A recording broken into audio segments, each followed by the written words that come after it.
Hi, hi.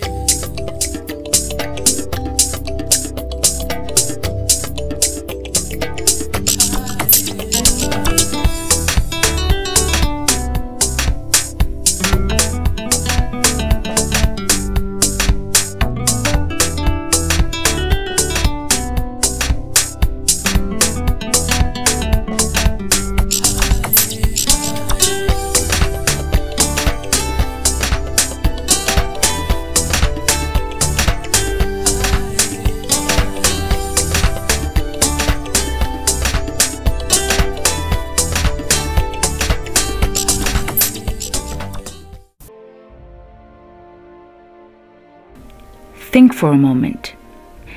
If at the age of 10 you had been forced from your comfortable city home into a mud hut in a remote dusty village for the next 9 years of your life, if by the age of 19 you had nursed your parents to their early and painful deaths, this circumstance then forcing you into a marriage of convenience to a man 25 years your senior. Think. If by 21 you had mothered his 2 daughters, only to learn you had contracted a potentially lethal and incurable disease, would you have the strength and courage to dedicate your life to fighting for others? Would you have the courage to sit across the table from the leader of the free world and convince him to commit $15 billion to fighting the virus that killed not just your parents, your brother, and your sister, and potentially you? Every once in a while, the world is graced with a true leader. One who demonstrates grace and courage, who triumphs over painful adversity to inspire the people of the world. There are people of such integrity, of such faith, and of such determination to make the world a better place, that when they speak, we listen. Join me now as we speak to the phenomenal Princess Kasune Zulu. Joining us on this episode, we have the beautiful Princess Zulu. Princess, welcome to the program. Thank you. It is a delight to be on your show, Chicco. We have, needless to say, been trying to get you on this program for quite some time, and I've always sat down and said, she's in America. When will I get her on the show? And then lo and behold, I walked into the bookstore a couple of weeks ago and found the book, and I was pointing it out to a friend of mine, and the cashier, I believe, at the register said, oh, in fact, she's doing a book signing next week. And I was like, yes! So thank you so much. And thank God. Yes, absolutely. Yeah, I know that Planet Bookstores and Arcades were excited when I came in. They're like, oh, you have to go, you have to go. Mm-hmm. I'm like, what are you talking about? I said, no, Chicco was here. And that's when I realized what they were talking about. But I've heard so much of what you're doing as well. Your show is well listened to. Friends in Atlanta keeps raving about your show. I did some speaking with the Atlanta, Zambia team there, as well as the Boston Zambia Association, Zen. So I've heard so much about you and about the show, and it's just exciting to be here on the show. It's our pleasure to have you, and like I always believe that things happen in divine order. When I wanted to interview you, I think that this was last year, you weren't around, but like I said, everything happens in divine order. So going straight into this program, the first words that come to mind are, Mrs. Zulu, you're HIV positive. What went through you? What thoughts came into your mind, and what feeling went through your body when you heard these words from the doctor? Yeah, it's funny when Dr. Tembo is the name we've given him. It's not his real name. When he said those words, it is amazing. I've told people several times that I don't want to take my experience and to say, well, that's the way it should be for everyone. I believe that when people are told they're HIV positive or any other disease that is incurable or very, just life-threatening, I think most likely is why me? Why could this be? Or this is not happening. But apparently, in my situation, it happened that somehow when I heard those words, it's almost like I felt like a bright light hitting my heart. I don't know how to say it more than that, but it was almost like this ray of light come straight in my heart, and I felt this unspeakable joy. It was, I cannot explain it. And right there and then, I almost heard this kind of an audible voice saying, "Say praise God."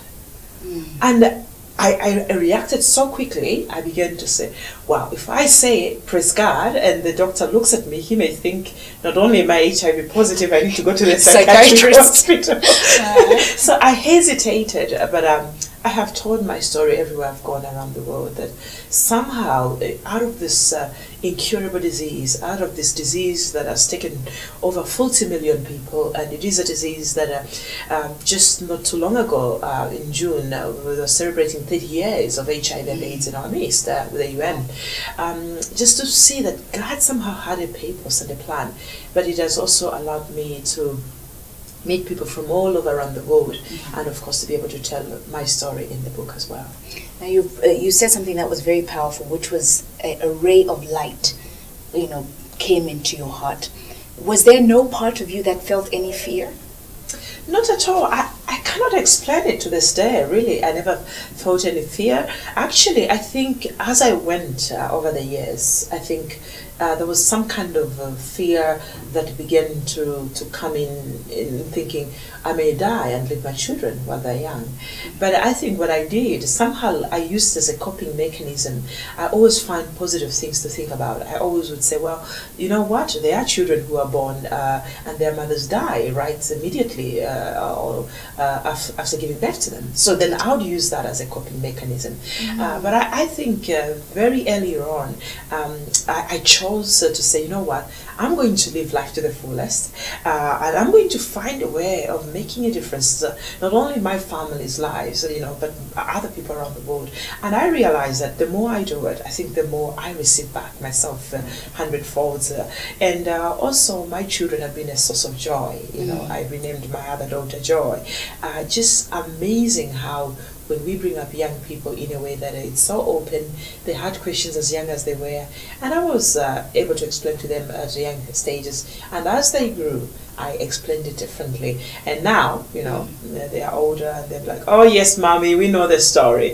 But I know that something has happened in their hearts, and something that will make them grow into wonderful young women. And you spoke so eloquently about your children, and I'm sure they will be very, very big contributors to society because you have raised them in the most positive light.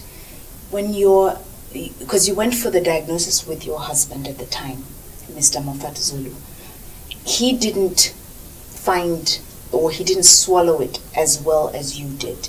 Tell us a little bit about how his experience at the time. Obviously you can't speak for him, but looking at the reaction and how he reacted to your marriage post the diagnosis, what do you think he went through? It is a little bit difficult to talk about someone's experience. Of course, I can only speak as a second party. But from my observation, I think he was really heartbroken. And I've wondered sometimes, did he ever know what was going on? Did he ever suspect at some point that even though we didn't have a name to this disease, maybe he knew that this is the disease that he should suspect in his life? I don't know. And he died, so may his soul rest in peace. And it was very difficult for him in the beginning. And being an older guy he was, and or an older man, as we say in Zambia, guys. And I think also he was thinking through what will society say, especially that he was the working class. I used to be a homestay mom.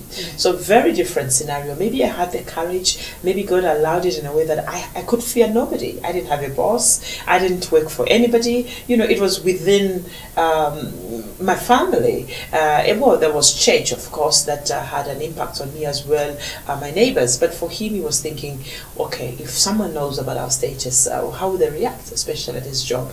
And of course, in the latter part of his life, we saw that he struggled a lot in terms of keeping his jobs. They wouldn't say they were firing him or let him go because of his HIV status, but I think that's what it was, very indirect. So it's kind of a subtle stigma.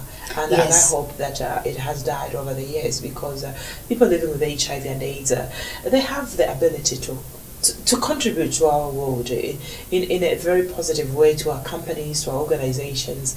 And I think few organization that has allowed people living with HIV to stay on board. Not only have they helped people with HIV keep on living life positively, because job is almost like your identity. It's what you do, it's who you are, and to rob that away from you on top of your HIV status and being a man, I think that can rob a man and any other person. So I hope that those who are listening and are in charge of employing or bosses somewhere else, in any case, be the greatest support they can ever have, and you'll be surprised how much contribution they'll give. And sometimes maybe even better anyway, because I've taught people, Chicco, that sometimes my status has helped me to live every day as if there's no tomorrow. I'm such an extremist. I do things to the fullest. If I'm saying I'm coming, you better believe it, I'm coming. If you tell me, okay, 5 hours to go, we'll go there. So I think somehow living with HIV helps you look at life with a very different light. And for me,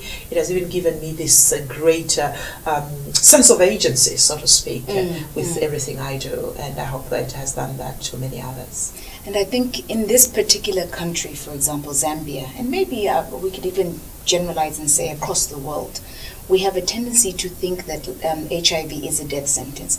Now, what impresses me about you is the fact that you were diagnosed very early on, and you were young. How old were you when you were diagnosed? I was about 21 years old. Wow. I've just turned 35. I'll be turning 36, very soon. So I'm getting excited to hit that 40 and then 50.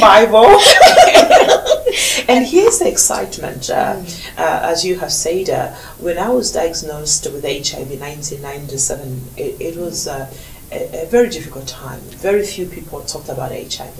Very few people even knew what HIV was. Of course, others were beginning to see this disease that were killing people in a certain manner. There was local names like Slim disease, Kalayenoko, things like that. But people didn't understand the connection between someone still looking healthy and yet still carrying the virus and maybe ending up having AIDS. And here I was at the age of 21 years old, finding out I was HIV positive after forcing my doctor to do an HIV test on me, because he had concluded, Princess, you're not promiscuous, so how can you be HIV positive? It is for those people who are in the streets. And many people know now that it doesn't matter. It can be one encounter. As long as you meet someone who's HIV positive, you can carry the virus. And so really it was a testament to be positive in that time. I hear so many stories lately, Chicco, of people who are out public about their status. I'm excited, but also the environment has kind of changed the landscape. There is more acceptance, I would say. There is more treatment to medication, which I'm sure you will go into how that has happened not only in Africa but around the world. And I think there's more talking about it. The challenge comes is when people begin to feel, well, if Princess has lived this long, so why should I care? And sometimes I think when people see people like me, they see people like Magic Johnson in the US and many others, they begin to create this kind of a mindset, almost a complacency to say, well, there's medicine now, so we shouldn't be scared of AIDS. I tell people, I've lived a good life, and I hope I live up to 92 years, so that's my prayer. But if you can prevent from becoming HIV positive, I think you should. You've mentioned Magic Johnson. Again, he's one of the early people and he had a lot to lose. You've said yourself that you were a housewife, so you weren't really in the public domain so much, so to speak. I mean, you were. I mean, people can't take that away from you. But the fact was, for example, with your husband at the time, he was HIV positive, and disclosing it to his employers would have its own ramifications, which it did, because eventually he wasn't able to work and earn the income that he was earning when you first married. Now, it's people like you who really change the landscape and reduce, and if not obliterate, the stigma that is associated with HIV. Yourself, Magic Johnson, who are some of the people that you know of who have come out openly about the HIV status? and are standing as public figures in the fight against HIV. I think the few people, like Idam Cook, I think she's one of those. She came out very in the early 2000s, so there are a few people there.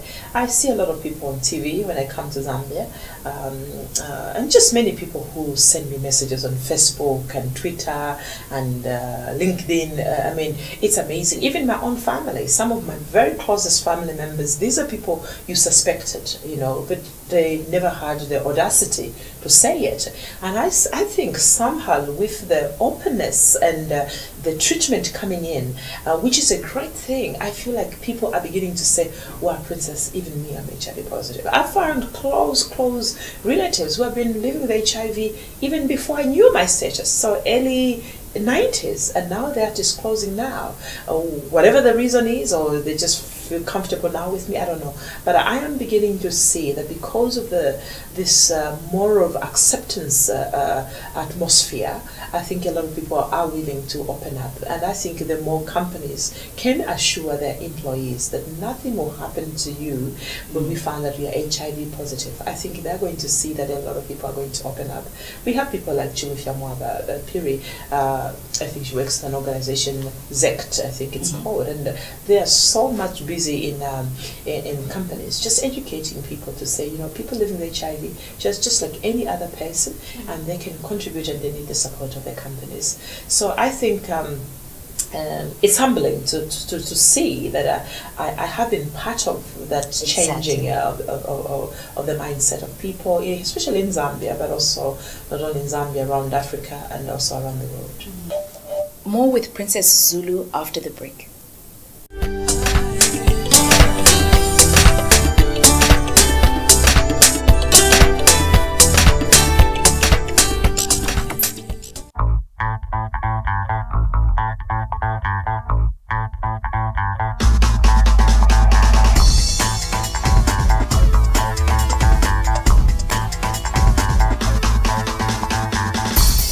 Seatbelts can save your life, so belt up and make it a habit. Be smart. Life is precious.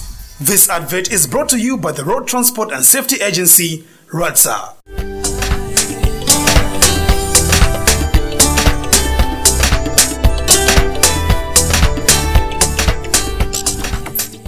Earlier on, before we went to the break, we talked about disclosure and the issue of disclosure in relation to the corporate world. We understand and obviously recognize the fact that people need to work with HIV medication that is out there for people to continue living healthy lives. For those of them who need to be on an education, it is important to be able to maintain their jobs. One of the things that you first did was to try to put the word out there about HIV, because you were diagnosed in 1997. So in 1997, it was a very new illness. You did some very radical things, young lady. I thought it just got me mad. I'm now a young lady. Yes, yeah. Yes. Well, you were a young lady then. Trooper then who just did some wild things. Yeah. I mean, you went out there at the age of about 21 and literally was getting on rides with truck drivers. I mean, it sounds a bit kinky, but what was that about?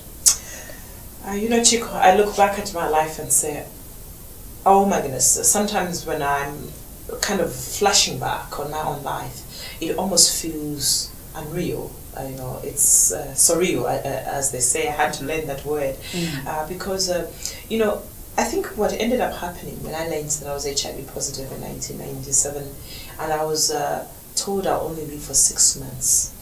I don't know what choice you would have made, or as you listen, what choice you'd have made. But for me, it created this sense of agency that I wanted to touch every person who I could come across in contact with and tell them about this dreadful disease called HIV, how they can prevent it, how can they stop it to going to their lovers or partners or spouses, and why it's important so that they don't pass it on to their unborn children. But also, for those who are already living with this disease, how can they live positively with it? Because I think a lot of people, when they hear they had HIV or whatever they were calling it then, penicillin disease, and many other names that locally we called them, they kind of went into this condition where I'm going to die. There's no reason for me to live. Automatically. You know, and I wanted to break that. You know, I talk about choosing to be a victor or a victim is a choice that we make. I said I chose to break through instead of break down. And one of the people that I thought were key to talk to were the truck drivers. Because, you know, Zambia is such a central located country. And as the trucks are going through, especially with our young girls in border areas, but even between Wansha, Kitwe and Ndola there, you find that there were a lot of activities taking place. And it just came to my mind one day, I said, how about if only I saved one truck driver from getting infected or from infecting another young girl just like me? How many more other people will be prevented from this disease down the line? And I realized it could be many. It could be that that truck driver has left his wife. So for me, it was always about this one person. And it has always been, you know, I am humbled by God's grace that I've touched thousands. You know, in some years, I used to speak to nearly 70,000 people around the US alone. And then not to talk of those that I spoke through media, you know, television and radio, as well as newspapers and stuff like that. I think roughly now I speak to about 50,000 people each year. It's a humbling experience, but for me, it has always been keeping focus to that one person. And the reason is, what if someone had cared so much that they would have said, I want Princess to know something about HIV. Or what if they had said, I don't want to infect this young girl. I wouldn't maybe even be here today. Wouldn't have the millions of people living with HIV. So for me, it has always been this one person. What difference can I make? Yes, they sound crazy, but listen, if you are told to live for 6 months, in 1997, about, actually it was early January when I got them, so it was almost entering 1998, meaning by June 1998 I should have died. You know, maybe someone would choose to go for a vacation, maybe we choose to have a good time with your family, but for me, I thought, what difference can I make? What legacy in this short period can I leave within that short time? Literally 6 months was what you were given. That is what I was given, and I thought I'll work with it. Right, do the best that you can out of this. I can't pick, what do they say? You can't scoop the water that has fallen on the floor, you know, but I was determined, and I still am as yesterday, to make a difference with the life that God has given me. I don't know how long I live. I pray that I live 92 years. But whatever the years that I live, I think I challenge people that we have to ask the question, how well have I lived my life? Has my life mattered? Have I loved enough? And when I mean have I loved enough, I'm not just talking about girlfriend and boyfriend and go and love the whole world in that sense. No, I don't mean it like that. Have you loved so much that you care about issues of this world, that you care so much about your family, you care about so much about whoever it may be. And it's going to look different for all of us. But I think it is to ask those very questions. Have I lived my life well enough? Have I loved enough? And have I cared enough? I think each one of us can answer it differently, but I think if we all answered it rightly, or we all strived to live it well enough, so that it's not even a much how many years I've lived, but how well I lived my life. The quality rather than the quantity. While I was in this world. Because indeed there are people who have lived for 70, 80, 90 years, and they haven't done as much as even a child who has lived 4 years. The sensitivity that a child brings forward. So I think that speaks to your testimony, and I think even just looking at it, you today, you have done, I think, more than you probably thought you could do in those 6 months that Not you were even in my there. craziest dreams have I ever thought of the things that I have done. You know, I always tell friends who know me that I'm a village girl, the same village girl that I was from Chiwambo. Very proud soul to be that village girl. But I'm forever amazed that if each one of us just say, here I am, and ask God, oh, you know, what is my purpose in this world? You know, what is my destiny? Each individual has a reason why they are alive. And the more I get older, the more I have traveled, the more I see how interrelated we all are, but also how how it is so true that there is no one who is blessed more than their other. It is just how do we choose to use it, and I'm forever amazed that if we make ourselves available, if we say, you know what, I'll live my life to the fullest, regardless, whatever your circumstances is, you'll be amazed. I'm not saying you live the identical life like mine, Indeed. but whatever God has for you, whatever you are meant to do in this world, it will overtake you and you'll be like, wow, I'm glad I'm living my life to the fullest. And you live it with joy. I try to. I try to, and my husband said, I've never seen such a person who has such joy. I mean, somehow, I want to even say that maybe God had to give me a little bit of a double portion of joy because somehow He knew what was coming my way, because in our lives we all know that to God there's nothing that is new with Him. But I also hope that I bring part of my joy to others.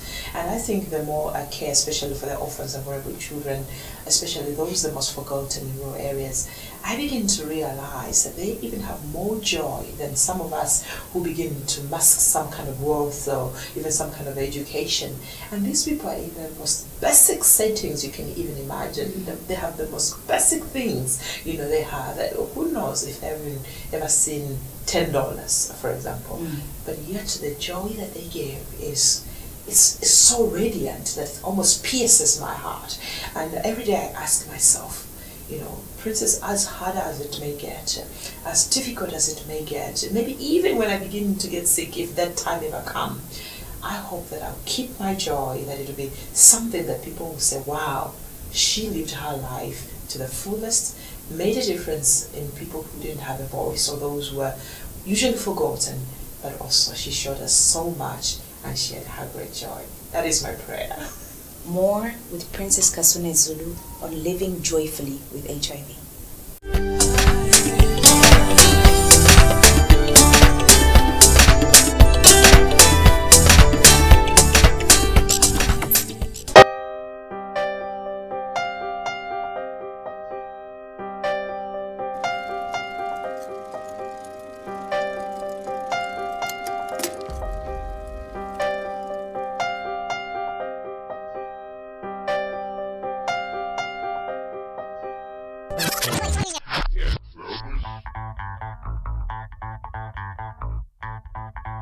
Don't live your life as a nightmare. Do the right thing. Always wear a helmet when you're cycling. Be smart. Life is precious. This message is brought to you by the Road Transport and Safety Agency, Ratsa.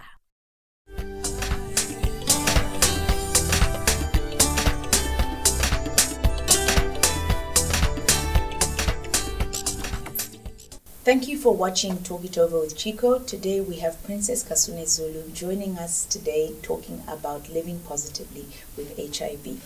Now, speaking of living positively, Princess, that was one of your tools or one of your instruments in activism. Was here you are, the broadcaster. Tell us about the broadcaster. I love that part of my life. Just even being seated here with you. It's a passion that I've always had. I've always wanted to do broadcasting. It is something that I believe I was born to do.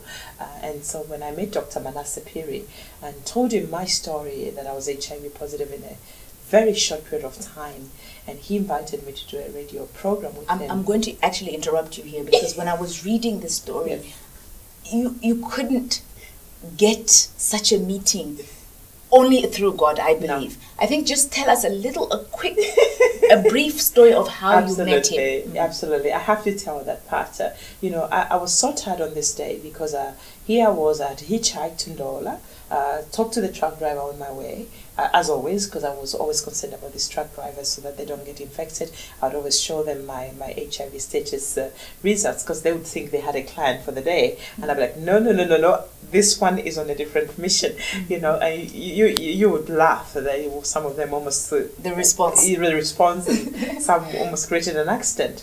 But this day, as I got to Nola, I was approaching companies, these big companies, and I wanted them to allow me to speak to them. So that I shared my story, and also to kind of, through my story, that it could tell the stories of others who are living with HIV. And my concern was for them to look at people with HIV as people who can contribute to their organizations or to their companies. And on this day, not even one company allowed me. Thank goodness to companies like Standard Chartered Bank in their end, companies like Tamrock, as well as I think BP. Mondoloka was then, I think, one of the managers in Kitwe. But it was a difficult time. People were just like, what do you have to tell us? And I started walking out because I didn't even have enough money to even buy a Fanta. Now, this is how bad it was, but yet forever determined, because for me, I was counting every day. If I'm going to live only for 6 months, I want to make a difference in other people's lives. And the buses which were going to Rwansha then, where we used to live, had gone. And I went back to hitchhike, not to talk to the drivers this time. I just wanted a ride. And I was so desperate because I knew that if Moffat found out that I was doing this, because all this I was doing, at that time he wasn't even aware that I was talking about it, And there was Dr. Manasapir in his car. He saw the desperation of me flagging it down the car, literally. And he says, I saw the desperation from your eyes, and I rarely pick up ladies, but where are you going? I'm like, thank you for stopping. I literally had to go. I have to go home.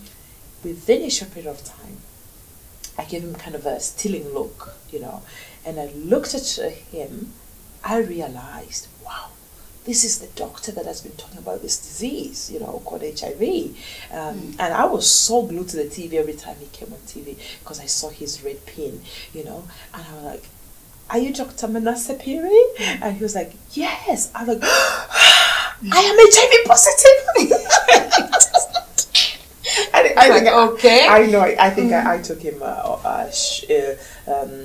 guard as well, And he was like, "Oh my goodness, do you know that I've been looking for someone who would come on my show and be open about this disease? We need to break the silence and the stigma about HIV and AIDS. It is only through that I think we'll see so much progress." I was like, yes. Anyhow, long story short, it is how I ended up doing a radio program on Radio Chengelo called Positive Living then. Through that, former US Ambassador then, David Dunn, head of my work, and I entered in a competition where I won as an outstanding reporter on HIV and AIDS.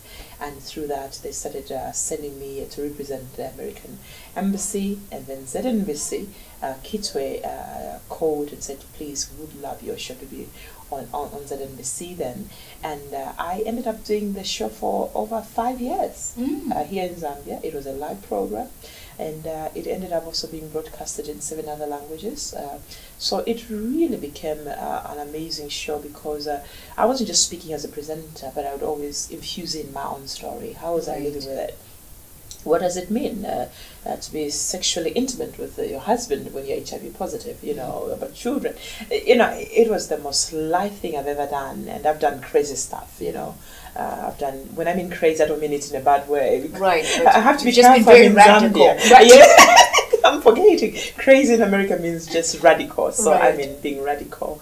It's been humbling. He has forever remained a man that I've respected, Dr. Manasapiri, one of the many people. He has really touched my life in a great way, and I think I'm not the only one that to this day I begin to hear people who say, wow, I'm doing what I'm doing because Dr. Piri taught me this, and with his wife, Chilo Shamala as well. They've just been an amazing couple, great mentors, great parents that I never had. Yeah. I mean, that to me, that story is just really touching because it shows and is almost a check on your journey, because even through reading your book, which we'll talk more about in a minute, there were constant reminders of what you were set out to be from the broadcaster that people would refer to you as. And I think one of your role models then was Maureen Kandu. So that, and then eventually you became the broadcaster. So all these things of your past were actually prophesying what you were going to be in the future. Absolutely. The American flag, before you know it, you're in America. So it's just, you have all these blessings. And I think all those blessings came out of your lack of fear. You took the leap and took hold of something that a lot of people would become depressed about and would let consume their lives. But instead you said, no, my friend. I shall not die before I'm dead. There you go. I think on that note, we'll take a break. More with Princess Kasune Zulu after the break. Thanks.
Royal whiskey, blended with fine soul.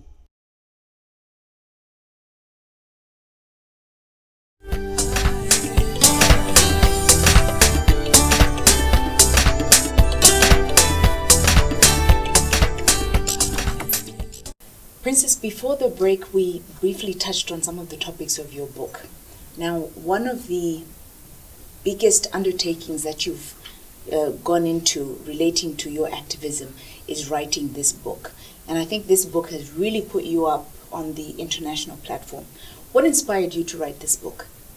Well, I think every time I spoke, people were asking me, where's your book? You know, like I say, I used to speak to about 50,000 people just in the US alone every year. Now I speak to about 50,000, maybe a little bit less, in the US alone. And then, of course, a few people that I speak through different medias. And every person would be like, I want to read that story, especially when I was invited to go and meet with President George Bush then in 2003.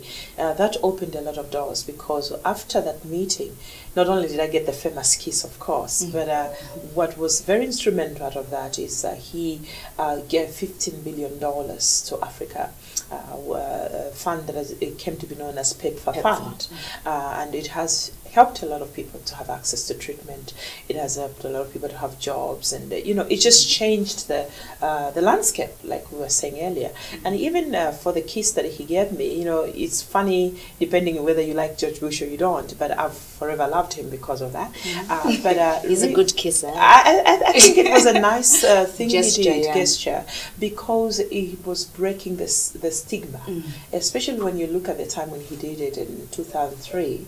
A lot of people didn't even know, can I give a pay, because it was a pay, you know, to someone who's HIV positive, can I hold hands? And for him to have gone out of his way and do something like that, I think it showed great leadership in terms of the area of HIV and AIDS, and great concern as a father, and not only for his children, I'm sure, but for the world at large. You know, and that led to Tony Blair's government inviting me as well, and then the Canadian government, and then also the Irish government. So I've had a few interactions, and late President then, Mwanawasa, and the First Lady then, Maureen. But really, I saw a book as a way of not only documenting my story, but also as a giving hope to many people who may not have access for me to speak to them on every day. I have found people say, wow, Princess, because I read your book, Warrior Princess, my life is forever changed. To this day, people call me from London, different places, Ghana, you know, if they see me on a show, which is viewing in their countries, in Nigeria, you know, and say, you know, I wanted to commit suicide, but now I can live on. Oh, wow, I don't even have HIV. Because people think this is an HIV and AIDS book. Yes, my story is about HIV, but this is an autobiography, which speak volumes as well at a young age to have an autobiography. I hope that as people read Warrior Princess, they'll be able to laugh. I was very deliberate. I'm a very funny person. Yes, you I had some good chuckles by myself. I mean, my husband was looking at me like, "Are you alright? What's wrong with this girl?" But I wanted to be as vulnerable as I could be. I wanted people to laugh. I wanted people to cry at some point. I wanted people to sympathize at some point. I wanted people to say, "Oh, I remember that song when we were young." Oh, yeah, that rings a bell. So it is an autobiography. It is a book that is being well read around the world. Doing very much good in Australia. It's one of the best-selling books, and so is it in Zambia as well. And also in the US, it's beginning to go a little bit down, but we have sold more copies than we could have ever expected. It's selling in the UK. It's selling in Canada as well. So in Zambia, for example, where can this book be found? Absolutely. Here in Zambia, actually, they can find it at Planet Bookstores. It's selling in numbers, so rush and get yourself a copy.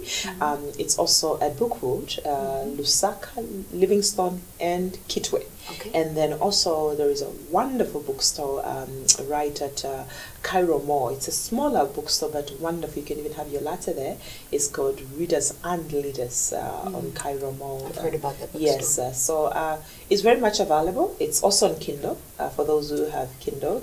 I'm very backwards. I just found out about Kindle the other day. I was like, really? What is this? A friend of mine was telling me, she said, "Do you know about Kindle?" I said, "Nina, I know you." Which name? Oh, yeah, but it's an interesting thing. But anyway, Kindle is like an electronic book version of the book where you carry a little tablet, and the book kind of appears and you can read. Absolutely. And you download it and buy it through downloading. And absolutely. Yeah. You and I may be a little bit behind, but these young people, especially all those people who are take savvy, they know about Kindle. And it's on CD as well. It's only in the US on that one. So it's an audio version of the audio book? version, Nice. So you hear someone reading it. She's an actress from Hollywood, actually. So pardon her with some of the sayings in terms of the words, but she did an excellent job of reading it. So very much available. And also I know that a lot of people just want to get in touch with me. My website is princesszulu.com. So one word, princesszulu.com. And there you find my email, which is princess@princesszulu.com. Just typing in either Warrior Princess Fan on Facebook or Princess Kasune Zulu, you could be part of my Facebook fan page, as well as Twitter, as well as I am on LinkedIn. Believe you me, I'm learning everywhere. I'm learning all these tools. All this technology. Absolutely, but we have gotten tremendous feedback. One lady said I was literally about to give birth. I was in labor pains, and your book carried me through. One lady from Lusaka. Another lady from New Zealand said I was on the verge of giving up with my life, and because I read your book, I can live positively, make a difference. Some men from Australia had just been reading Warrior Princess on their weekend out, and lo and behold, that was my co-author Belinda Collins in Australia, and they said, "We were just reading this book, Warrior Princess." And like, I am the co-author of that book. They were like, "Oh my goodness, we even love you more." So this is not just a female book, because sometimes when people see my picture there, they hear your story, they think it's a female book. It is a book that have been read by men. It is a book that I just learned that it was featured in South African Airways magazine. I didn't know about this. And also it's really selling in South Africa as well. So Zambians, there you are. You have a book that I think will rock your world. We're certainly proud of. Absolutely. That I can tell you.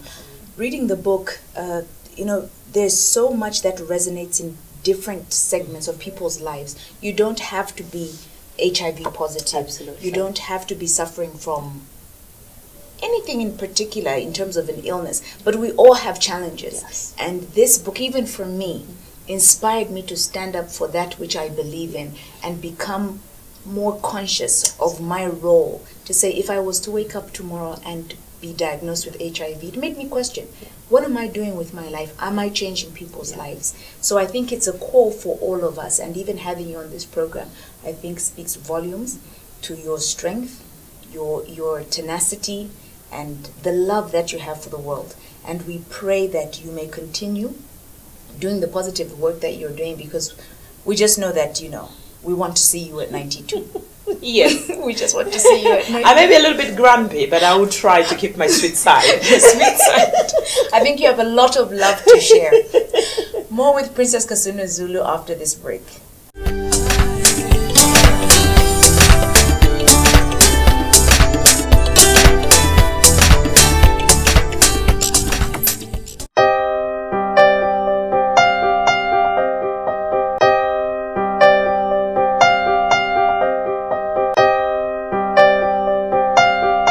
If you rush, you will crush, because speed thrills but it kills. So be smart. Life is precious. This advert is brought to you by the Road Transport and Safety Agency, RATSA.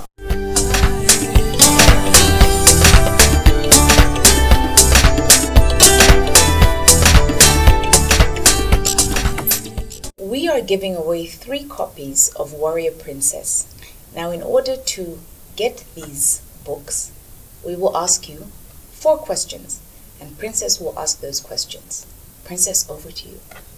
Absolutely. This is such a delight. So the number 1 question for you to get my copy, Warrior Princess, is when was I diagnosed with HIV? Which year? So we want that answer from you. And the second question is, which president was first to kiss me? And that led to great impact in the fight of HIV and AIDS. He contributed $15 billion US. Which president was that? That is our second question. And the third question is, what is the name of the organization that I founded? It is a non-for-profit organization, or as we call it here in Zambia, NGO. What is the name of the NGO that I founded? And lastly, but not the least, the question is, what is the name of my co-author of Warrior Princess? What is the name of my co-author of Warrior Princess, and where does she live? We are looking forward to hearing from you, and very excited that you can get a signed copy from me and of course Chicco.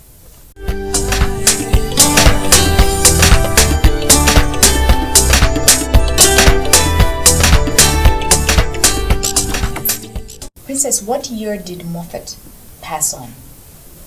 He passed on, I think, in 2007, but unfortunately, in the end, we had divorced, actually, for some time, and he remarried. I dated a guy in London who I talk about in the book. In the book, well. Yes. Very sweet guy. Yeah, I was about to say, a very compassionate person. I know, he was. He was a medical person, so he brought that to the table. But he helped me through life and just realized that, you know what, I never doubted that I could ever fall in love again. But somehow he was so caring even to my children that I ended up living in London for about 2 years. Yeah, so he was a good guy, and I'll forever give it to him. And I'm forever wishing that Moffat was around to see his girls grow, as well as just to see what I've done. You mentioned that you got divorced in 2007. You got divorced. How long were you guys married for? Nearly 8 years. Oh, wow. Yeah. Actually, I'm making a mistake. It was 2003, I want to believe. Okay. And then he died in 2007. Okay. Yeah. Okay. Yeah. So you were Time married. is running. So you were married for quite a bit of time, and you both moved on with your lives. Was there any point in your life where you questioned on whether you would ever be able to find somebody again to love?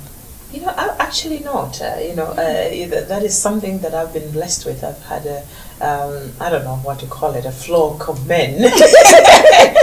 I like that.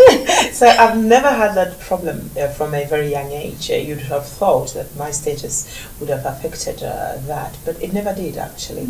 I think many of them saw my honesty. They knew that at my heart I would never infect someone deliberately. I would do everything to protect the other person. And I knew a few friends who are HIV positive and married people who are not even positive themselves. But when it happened to me, I think, I don't know, somehow I'd created this barrier or this protective mechanism, having gone through so much, that when my husband now came along, David Schoffenecker, I really resisted his love for a very long time. We dated for nearly 2 years and 6 months. Wonderful Christian. We had made a choice that would abstain, which is funny. I'm sure people are like, you're already HIV positive. What's the abstinence all about? But I think I had just grown so much in my faith, and for those who may choose not to abstain, I guess you want to protect yourself. But that's the decision we made, and he was easygoing. He was like, okay, great. He was a very strong Christian. He is a very strong Christian himself. But he's also a very quiet person. He's very laid back, and in my thinking, I was thinking it has to be someone outgoing and doing all these things. But little did I know that somehow he actually completes me in a way that I cannot explain. I'm forever traveling in and out of hotels. He's forever at home with the children. You know, things that normally it would be almost vice versa roles, you know, where you'll be calling in as a father to say, are the children okay? He'll be like, honey, everything's taken care of. You do your thing. Yeah, you do your thing and you'll be back to us. And we have committed as a family, and especially my husband loves Zambia so much, Africa in general. And he loves all the African women, by the way. They're so beautiful, you know. And he's just forever amazed every time he comes to Zambia. But he has also fallen in love with the culture, the people, the giving. You know, Africa is a place that we all know that everyone calls home, and I think it stands out. And his hope is that we come and live back here in Zambia. Wonderful. And every year we committed to coming back. I get the luxury to come every year for 4 to 3 months, and that way we are committed to an organization I started here in Zambia called Fountain of Life, and so we come back for that. But we also see the other children, because not only do we have the 2 biological children, Joy and Faith Zulu, I also adopted 5 children whom we haven't been successful to taking them to the US. We are still working hard over making our case head at the American Embassy so they can join us. But my husband and I, and even just the children, everything we think is how do we give back to Zambia, how do we give back to Africa in general. I think if each one of us thought like that in one way or the other, and you don't have to be abroad, you can be in Lusaka, you know, and ask, how can I give back to Mrs. Compound or John Lenge, you know, or wherever you came from. I think it will make Zambia a better place and Africa in general. You have 2 beautiful daughters, so they're in the US with your husband. How was the integration between yourself, your husband, and your children? So in the beginning, I was hesitant to tell them that I was dating this man, but I'd asked him to come to Zambia because I didn't want a situation where, you know, we are coming from different cultures. He's American, he had never been to Africa, and here I am, very Zambian, I think, in a lot of things I do. This day, my friends laugh, like, oh my goodness, you haven't changed a bit, you know, and I hope I don't, but change from the bad influences, I guess. You know, when he came, they kind of realized, Matt, we know you have a lot of friends who are male, but this one seems to be a very different friend. And of course, we had to tell them the truth. In the beginning, it was a little bit hard, but he had a privilege even to meet their father. Moffat was still alive. We visited him and his wife, and even Moffat blessed David, you know, and just said, you know what, we had our time, things didn't work out, but I wish you guys all the best. And the girls would really love him to an extent where they would hide things from me, but tell him, you know. And sometimes it was a challenge for him because he's only 1 year older than me, and we married in 2008. And you know, he has never had the experience of extended family. And if you think of an extended family, I am a very extended family kind of a person, you know, family, friends, and all kinds of things I do. But he has been gracious, and I find that even now he's having more wisdom, more ability, even when I feel like I'm stressed. Like, honey, just keep doing what you're doing a good thing. Even with my children, all my family, it's like they're young, just keep at it, you know. One day they'll realize what kind of a wonderful woman. And the goodness of what you are doing. Absolutely, but I think he's just a great man himself. I know we have wonderful men around the world and in Africa as well, but he stands out. He was so patient with me, and he has loved me, not only being HIV positive. He said, Princess, if you had asked me, I would say, well, I can't fall in love with someone with HIV, but I realize it is not the virus that you fall in love with, it's the person. And not only that, he has loved my children like they were his own. Unconditionally, even the other adopted children. He supports me in so many ways. You know, with my work, today I work, I have so much money, tomorrow I don't. And this man gives everything and provides in a way that I'm forever grateful to God. So I know we were laughing on one show that I don't carry my husband's name, you know, David Schoffenecker, but hey, it is a long name, but I'm Mrs. Schoffenecker. I know a lot of people ask, how do we write it? Don't even try, just remember David Schoffenecker. Just a neat guy, I would say. What made you keep the Zulu?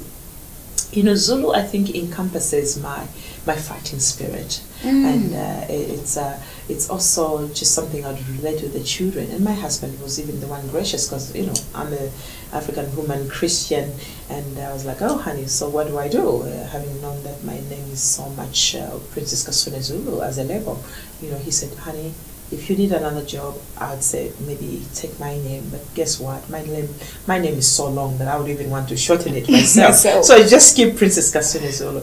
But I think it encompasses my courage and my strength, which I hope that as you listen, you also somehow you be encouraged, you be strengthened, and so if she can do it, I can do it, because I believe that God has no respect of persons. It's just asking a question, how can I make a difference as well? And all of us, I think we have the power and the ability to make a difference in our world. This book, I think you couldn't have picked a better title. And I think anybody who reads it will discover the warrior within them as well. Aside from the book, what are you doing now? You know, actually the book itself is very interesting. It has just come out in French. It's about to be coming out in Korean. And we are looking for people to turn it into a movie. So we are shopping around in Singapore as well as in the US. If you are listening and you know anybody about movie production, every person who have read the book have come back and said, wow, this book has to be the movie. So those are the things that are happening. And of course, I'm in school myself, doing my master's, hopefully to be done next year. And then, of course, I continue to work with Fountain of Life. We just gave here in Zambia a school with about 250 million kwacha, which in US dollars is about 50,000 US dollars, just through friends helping. Our focus when I founded this organization is how can I help those most forgotten, which usually happens to be orphans and vulnerable children, or the most poorest of the poor who are in rural areas. And so our focus is education and health. I do that, and of course I'm forever speaking wherever I'm invited, in churches and companies. I speak at Microsoft and Pfizer, different organizations like World Vision and others. I run a speaking bureau. Again, the easy way to get me is just princesszulu.com. There you find all the details for my email as well as my website and many other stuff, and also just following me up. Yeah. No, we look forward to the movie. We really do. Please, we wish you all the best in your very, very, very hard work. We ask that you continue to spread the love, and love. The beauty of love is it's infectious. Everywhere you go, people get it. If even those that are most resistant, if you love enough, you will break them. So thank you so very much for joining us today, and we wish you all of God's blessings and speed in your good work and your family and everything else that you're doing. Thank you so much for being here with us. Thank you, and I look forward to hearing from you once you read Warrior Princess. And again, send me your feedback at princesszulu.com. I'll be looking forward. Great. Now, ladies and gentlemen, the book is available all across Zambia, Planet Books, Book World. Please, I urge you all to get a copy so that you can identify with the warrior that we all possess within us. Thank you so much for tuning in to this episode of Talk It Over with Chicco. More next week.